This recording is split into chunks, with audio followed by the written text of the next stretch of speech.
So my favourite story of the week, and it's just because it comes all the way back to that Seth Rollins, AEW are taking food off of our plates. You know, we made that comment and everyone was like, that's a really stupid thing to say. It was before like the heel turn when Seth Rollins is not cool. And case in point is this, where the smart people are the ones playing AEW and WWE against each other. So, as we all now know, Edge re-signed with WWE, signed a new 3-year deal with them. He made his return at the Royal Rumble, as Mike Johnson, the PW Insider, had correctly been reporting for months and months and months. When Edge kept saying no, no, no, he was like, yes, yes, yes. And yeah, he did. He returned at the Royal Rumble. Amazing time. And he's come back on Raw and started a program with Randy Orton, which will likely lead into WrestleMania. Great times, great times. And Dave Meltzer reported that it was a huge contract that he'd signed for. A huge big money deal. And it turns out he got that huge big money deal because once he'd been cleared to wrestle, he went straight to AEW and talked about doing a deal with them. And so AEW obviously were very excited. We're like, hey, you know, you can have you as a backstage guy and you can sort of like, you could be an agent for us and we'll also have some in-ring stuff for you to do. And he was like, cool, what's the offer? Give him a co-executive vice president role. Well, why not? Hand him out. Yeah, you get to be one. And you go, here's Dad's car. So he then took that number and went to WWE and said, well, here's what AEW are offering me. Better the deal.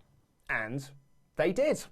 But, you know, I thought it was interesting because this is exactly what Randy Orton did. Randy Orton very publicly was saying, I'm going to AEW to have talks with them. Tony Khan has talked about that Randy Orton went to go and have talks with them to effectively say, give me a deal and then take that deal back to WWE and said, this is the deal I've been given, better it.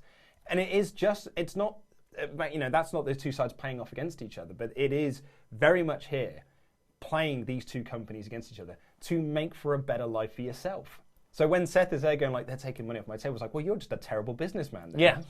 It's the wrestling industry for the last 2 decades has been dominated by one big company player, and it's been very unfair on the actual wrestlers. And they're the people who are, you know, going out there slowly destroying their bodies for our entertainment and the company's financial gain. The WWE could have made them employees, could have given them healthcare. They haven't done any of that. Could have paid for their travel. Could have paid for their hotels, their expenses, but they don't. They could have let them do sponsorship deals outside the company, but they haven't. And now, rightfully, it's coming back to bite them in the arse because you've got WWE and AEW, New Japan, Ring of Honor also playing off each other. Marty Scurll was offered more money by Ring of Honor than any of these other guys. Yeah. So the real winner here, as it should be, are the wrestlers. Just like how football has, you know, the footballers, or maybe the agents, are the real winners there now because they're getting the most money. They're the actual talent. You'd